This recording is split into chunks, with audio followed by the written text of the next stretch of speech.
你是否有过这样的经验？刚和朋友聊天提到想去旅游，没过多久，手机里就跳出旅游广告，仿佛手机在偷听你的谈话。许多人开始怀疑自己的智慧型手机是不是24小时都在监视自己。打开社群网站，看到的广告总是自己最近讨论或搜寻过的东西，接起电话，结果又是推销或诈骗内容，恰巧与你近期的活动相关。这真的是巧合吗？还是手机背后有双无形的眼睛与耳朵，时时刻刻盯着你？今天我们就要深入揭露手机中的隐藏开关，如果它没关闭，等于让你的隐私全天候曝光在外。难怪广告和诈骗电话会接连不断。很多人第一直觉觉得手机一定在偷听我们讲话，否则广告怎么会这么精准？事实上，苹果与 Google 等科技公司一再否认手机麦克风会在未授权时段偷偷录音。他们表示，麦克风只有在你唤醒语音助理，例如说出特定唤醒词，如 Hey Siri 或 OK Google 时，才会开始传送音讯资料。平时只是本地监听这个关键词。然而，为什么我们人常感觉一提到什么话题，广告就跟上来了呢？有研究指出，这其实可能是因为数位足迹的关系，而不一定是麦克风的窃听。也就是说，就算手机没有真正在旁偷听，它也在透过其他方式监视我们。例如，你平常在网络上的搜寻记录、浏览过的页面、安装的 App 都会被手机记录下来。你的地理位置，甚至每天走过的路线，也可能因为定位服务开启而被追踪。这些零散的资讯汇集起来，就能拼出一个相当完整的你。你的兴趣、习惯、需求、手机全都知道。但话说回来，我们真的能完全排除手机偷听的可能吗？有些使用者仍深信自己的对话内容被利用来推送广告。他们分享真实案例，一对情侣在家讨论要买婴儿车，从未在手机上搜寻过相关资讯。隔天，社群媒体就出现婴儿车广告。主流科技公司虽极力澄清没有未经许可监听语音，但诸如此类的巧合让人不禁毛骨悚然。事实上，现代手机的确随时待命，在听取指令，我们必须相信厂商的说法，才认定这些资料未被上传。如果哪天这道防线被攻破，无论是骇客入侵或内部坚守自盗，那么手机麦克风就可能真正成为监听你的工具。因此，安全专家们也建议，用不到语音助理时，可以考虑关闭其唤醒功能，或者谨慎管理 App 的麦克风权限。无论如何，我们可以确定的是，手机早已成为我们生活中的监视者，只不过这监视多半通过看不见的数位轨迹来进行，而非真的每秒偷录音。既然我们的每一步行踪、每一次点击都可能被记录，那背后究竟是什么在串联这一切呢？答案之一就是手机中的广告识别码。这是一个藏在智慧型手机里的隐藏编号，专门让各种 App 和广告商识别你的身份用。打个比方，当你走进不同的商店时，每家店门口都有个看门人认出了你，不是因为你真的认识店员，而是因为你头上顶着一个独一无二的编号。这个编号就是广告识别码，它让各个应用程式和网站在收集你的行为数据时，可以确认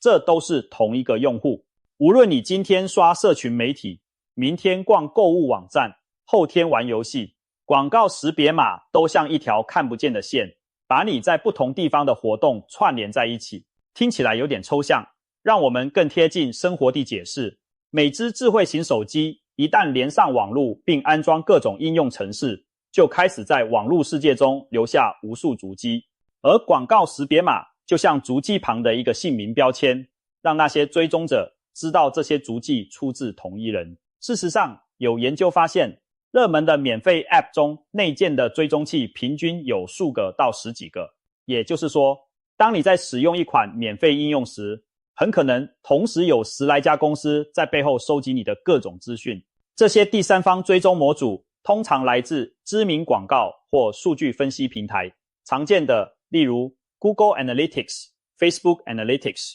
各种广告、SDK 等等。一旦 App 启动，它们就像嗷嗷待哺的小间谍，争先恐后地读取你的广告识别码、定位资讯，甚至装置资讯，然后将你的使用记录上传到自己的伺服器。久而久之，在广告商和资料分析公司那边，你的兴趣、喜好、图谱就绘制完成了。你可能喜欢看什么影片，常买哪些商品，周末爱往哪去，他们了若指掌。也许上述描述仍然抽象，不妨跟随一个日常生活场景，来看看我们如何在不知不觉中被追踪。早上7点，你拿起手机，关掉闹钟，顺手查看天气。这短短几分钟里，天气 App 已取得你的定位资料，来显示当地天气，顺便记录下这位用户在早上7点左右查看天气，在某市某区。接着你打开新闻 App 浏览早报，里头的广告追踪器记下你点了哪条新闻，是娱乐八卦还是财经新闻。上午10点，工作空档你刷了一下社群媒体，停留在宠物影片贴文上按了个赞，平台的演算法立刻了解你喜欢这类内容，不但日后推荐更多相似影片，也将这项喜好添加到你的广告档案中。中午12点，你和同事讨论午餐想吃什么，打开地图 App， 搜寻附近的咖喱饭餐厅，地图服务因此知道了你的又一项行程，而且推测出你此刻可能肚子饿了。这时你可能还收到某团购 App 的推播通知，推荐下午茶甜点优惠。没错，那 App 昨晚就注意到你浏览过蛋糕图片，觉得该向你行销一下。下午3点，你逛购物网站，看中了一双跑鞋，但没结账就离开。购物网站的广告识别码追踪系统记住了这点，用户 X 对某品牌跑鞋有兴趣未购买，于是接下来的几天里，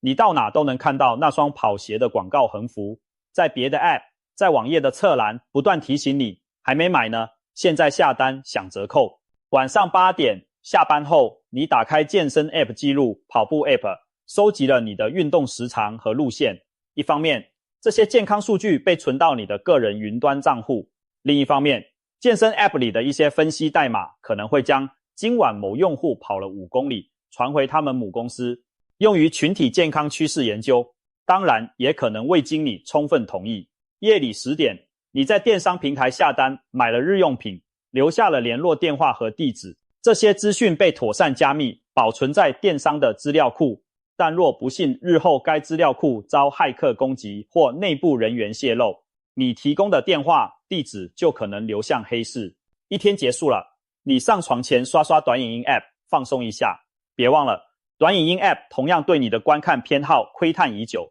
从你停留多看的每条影片内容推断出你的兴趣。即使你没说过一句话，没打过一行字，你今天的一举一动早已化为上百上千笔资料点，透过各种管道汇入了形形色色的数据库中。以上这个虚构的一天可能与你的日常有许多相似之处，从起床到入睡，我们享受着智慧手机带来的便利，同时也无可避免地让渡了许多隐私。广告识别码和各种追踪技术就这样潜伏在背景，默默地描绘出属于你的数位画像。聪明的你可能会问，被追踪就被追踪吧，最糟不就是多看几个相关广告吗？但问题远比看到烦人广告严重。想象你的生活点滴都被记录，每天几点从家里出门，去了哪间咖啡店，你用哪款健康 App 记录过失眠，浏览器搜寻过哪种药物治疗偏头痛。这些资讯拼凑起来，广告商和资料商不只知道你喜欢什么，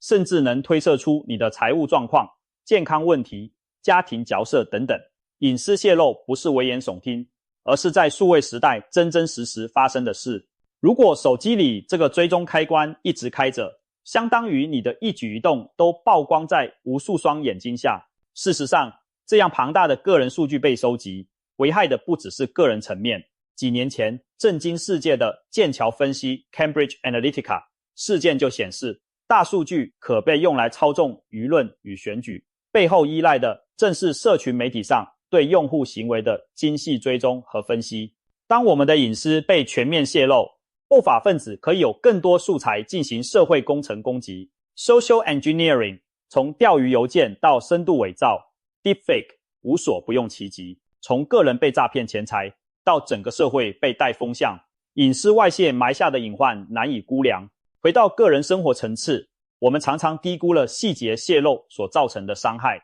为什么有时你和家人共用同一个账号或装置后，全家人的偏好都被看光了？那是因为追踪技术不只监视单一个人，还能串联出社群网络。也就是说，你的装置可能推测出你有小孩，因为常开车导航到学校附近，或是推断出家中长辈健康状况，因为你订购了某些保健食品。换句话说，这个小小的广告追踪码仿佛让你的手机成了一扇透明的玻璃窗，你和家人的日常生活都在窗后历历可见。偏偏大多数人还浑然不知，任由自家门户洞开。有调查显示，大约90%的智慧手机使用者对这类广告追踪功能一无所知，也难怪我们在不知不觉中被盯上却毫无防备。更可怕的是，这些收集来的个人数据并非只握在一家之手。今天这个 App 收集一点你的资讯，明天那家公司分享一点数据，日积月累，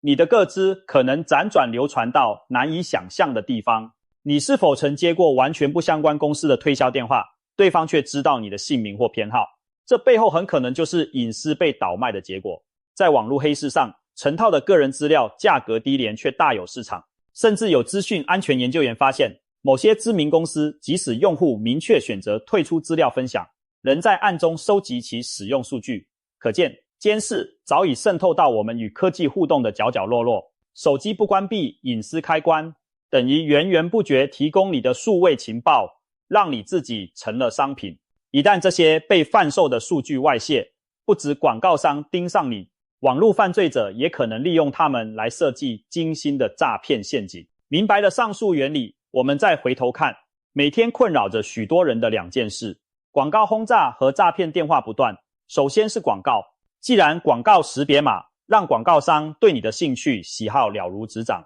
他们自然不会放过任何向你推销的机会。于是你刚浏览购物网的商品，脸书 IG 上立刻就看到相关商品的促销。你在地图 App 上搜索某餐厅，接着就看到美食推荐的资讯流内容。一开始你可能觉得服务很贴心，但久了就发现自己仿佛活在一个广告泡泡里，被各种商业讯息团团包围。更糟的是，这些广告不再是杂乱无章的传单，而是精准打击你的弱点。想减肥的人看到瘦身产品，刚失恋的人看到疗愈、旅游、推广，荷包紧时跳出快速贷款广告。每个人看到的都是量身定做的引诱，他们不仅刺中你的兴趣，甚至趁虚而入，影响你的消费决策。一不留神就下单购买了其实不需要的东西。再说说恼人的诈骗电话，你可能纳闷，广告追踪和诈骗电话有什么关系？表面上看似无关，其实背后也有共通的源头：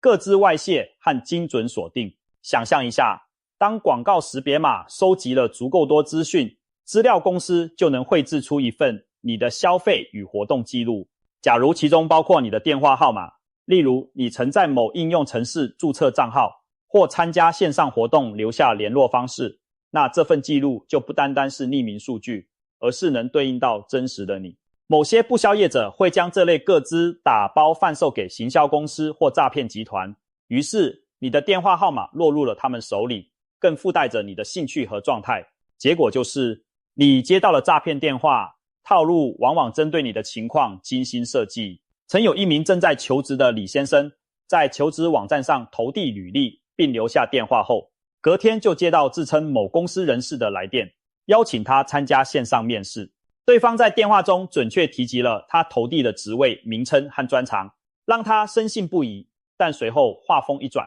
要他先缴纳保证金才能参加所谓培训。这时李先生警觉兴起，怀疑遇上诈骗而没有汇款。事后回想，对方之所以能说出他的应征细节，是因为李先生的履历资料可能已被不法者购得，连带电话等联络方式一并曝光。像这样量身定做的诈骗案例并不少见，无论是假冒银行、网购客服，还是公家机关，骗子总能掌握你几分真实资讯来增加可信度。而这些资讯很大一部分正是源自我们日常不经意泄露出去的数位足迹。退一步说，即使广告识别码未直接暴露你的电话，当我们疏于保护隐私，电话号码外泄的途径也会大增。许多 App 在安装时要求过多权限，比如存取联络人名单、读取简讯、取得装置识别资讯等等。如果你不加留意就点击同意，其中某些应用背地里可能把你的联络资料上传伺服器。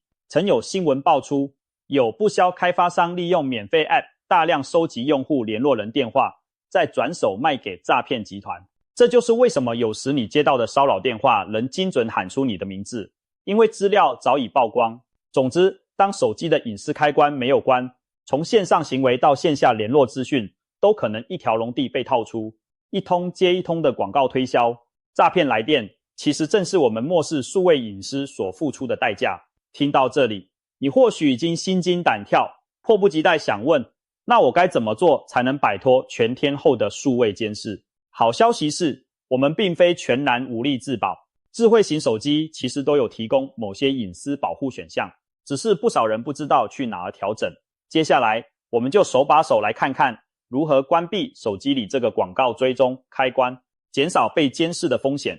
iPhone 用户，苹果手机近年来在隐私保护上做出一些正面的改变。如果你的 iPhone 系统是较新的版本，你应该注意到 App 会弹出讯息请求，允许追踪的权限。这就是在问你是否允许该 App 存取你的广告识别码等数据来进行跨 App 的追踪。千万记得对这种请求选择不允许。此外，你可以主动到设定中检查有无遗漏，打开设定，找到隐私与安全性，点进去会看到一个追踪选项，在追踪里有一个总开关是允许 App 请求追踪，强烈建议将这个开关关掉。关掉后，你的 iPhone 会自动拒绝所有 App 的新追踪请求，未来也不会再频繁跳出询问视窗了。苹果还有一项自己的广告隐私设定也要注意，在隐私与安全性页面的最下方或是隐私选单中，你会找到 Apple 广告，进入后你会看到个人化广告的选项，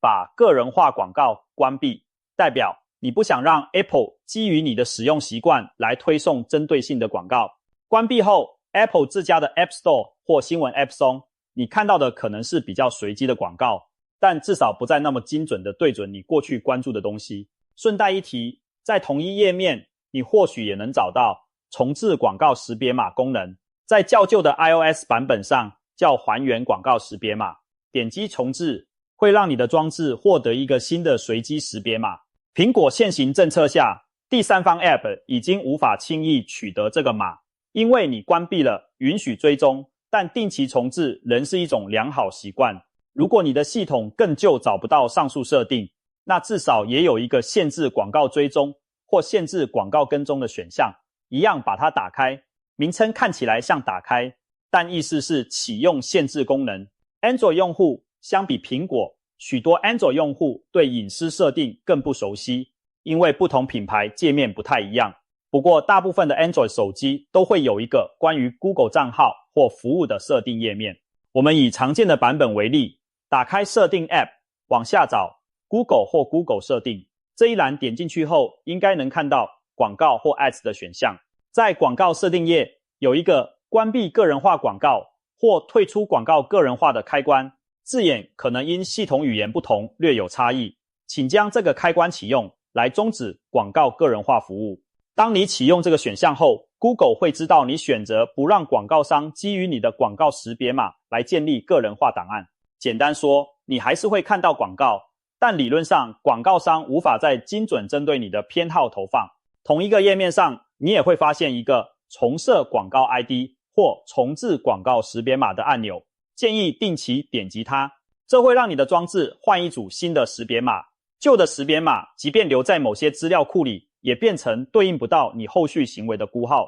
此外，如果你的 Android 版本相当新，例如 Android 12以上， Google 甚至提供了删除广告 ID 的选项。一旦选择删除，系统不但重置你的识别码，还会传送一串全零的代码给要求识别码的各 App。 换言之， App 再问也只会得到这个装置没有可用的广告 ID。 不过在使用上要注意，删除后某些依赖此 ID 计算的功能，例如统计 App 活跃用户数可能会受影响，但对个人用户而言通常不会有负面感受，因此可以放心关闭。值得一提的是，不少 Android 手机厂商在系统里还内建了其他类似的追踪或推送服务，例如有些手机有使用者体验计划或个人化服务之类的设定，用来根据你的使用习惯提供建议或广告，本质也是收集你的使用数据。建议一并留意在设定中搜索隐私或个人化关键字，看看是否有额外的隐私选项可以关闭。毕竟少一条监视你的途径，你的隐私就多一分保障。其他隐私保护小撇步，关闭广告识别码固然是重要一步，但要真正远离数位跟踪，还有几件事值得做到。首先，检查各 App 的权限，哪些 App 真的需要定位、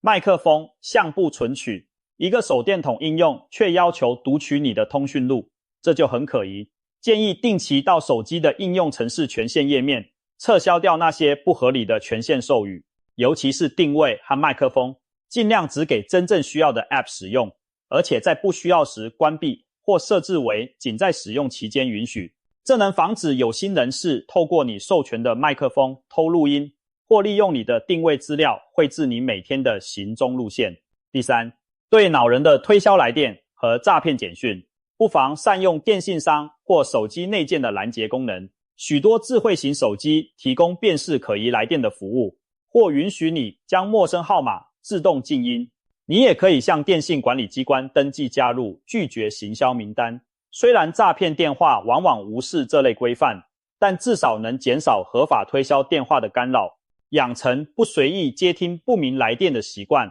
必要时透过通讯软体或官方客服再次确认对方身份，也能大幅降低中招的风险。其次，善用浏览器和搜寻引擎的隐私设定，比如在你的 Google 账号里，你可以关闭网络与应用程式活动记录以及位置记录。前者会让 Google 不再保存你所有的搜寻与使用历史，后者则停止记录你去了哪些地方。对于一般用户来说，关掉这些记录不会影响手机的基本功能，只是 Google 的某些个性化服务可能没那么贴心罢了。不仅如此，在浏览网页时可以考虑使用无痕模式，或安装阻挡追踪器的浏览器扩充功能。此外，使用主打隐私的搜寻引擎，如 DuckDuckGo 和浏览器如 Firefox Focus 专注浏览器也都是不错的选择，能减少你在网络上留下可被识别的痕迹。最后，不要忘记防范传统手段的个资外泄。很多时候，广告和诈骗找上你，源头可能不在高科技的数据抓取，而是生活中一时的大意。例如，随手在陌生网站注册账号，贪图小利填写问卷赠品，公开在社群平台上泄露电话或地址等，都可能成为诈骗集团取得你资讯的途径。因此，平日提高警觉，该保密的资料绝不随意提供，也是基本的自我保护之道。顺带提醒，关闭这些追踪功能后，有些人担心是否会影响使用体验或某些功能。大部分情况下，你不会察觉明显差异，该用的 App 还是能用，只是看到的内容推荐可能没那么贴近你的兴趣。这其实未尝不是好事，因为你反而能获得更广泛多元的信息，而不只是被困在演算法为你筑起的资讯茧房里。如果日后有 App 因此少提供某些服务，例如极少数应用以无法追踪为由不提供完整功能，你也可以评估是否真的需要该 App， 或者寻找替代方案。快速检查隐私保护6要点，关闭手机中的广告个人化追踪设定，例如 iPhone 的 App 追踪请求许可， Android 的广告个人化开关，定期重置或删除手机的广告识别码，避免长期被同一编号锁定，定期检视应用程式权限，移除不必要的定位、麦克风、相机、通讯录存取权，关闭不必要的账号活动记录功能，如位置记录、网站和 App 活动记录。使用浏览器无痕模式和防追踪工具，并考虑改用强调隐私的搜寻引擎与通讯软体，提高对陌生来电和简讯的警觉，善用来电过滤与拦截功能，减少上当风险。事实上，在苹果实施 App 追踪透明化 ATT 政策后，据报道，某些依赖精准广告的社群媒体巨头广告收入锐减了数十亿美元。可见，过去我们的数据曾被大量用于牟利。一旦用户普遍觉醒并收回隐私掌控权，产业生态也将被迫调整。或许有人会说，反正我没什么见不得人的，给广告商看就看吧。问题是，隐私的价值不在于你是否清白，而在于这是你自己的生活，不该任由别人拿走、剖析，甚至利用牟利。就像你在家中有窗帘，可以决定什么时候让外面的人看见屋内情况。手机里的隐私设定也是一面数位窗帘，懂得拉上它，你才能在资讯世界保有片刻宁静的私人空间。别忘了，当越来越多人重视隐私，关闭那些不必要的追踪，整个市场风向也会跟着改变。科技公司会发现，用户在乎的是安全感和信任，而不是被当成数据矿场予取技求。未来我们或许能期待更多重视隐私的产品与服务问世，这都取决于我们此刻的选择和态度。还记得文章开头那让你心惊的种种巧合吗？现在你已经知道那些背后并非魔法，而是可以预防的技术手段，是时候拿回你的数位主导权了。最后再次提醒，拿起手机进入设定，把那个代表24小时监视的开关关掉，这一小小步将大大降低你被追踪和骚扰的机会，给自己也给家人的数位生活多一份保障。从现在开始，掌控自己的隐私命运，千万别再让手机成为你的监视者，主导权应该牢牢掌握在你自己手中。现在就让我们一起关上这道门，让不速之客无处可窥探。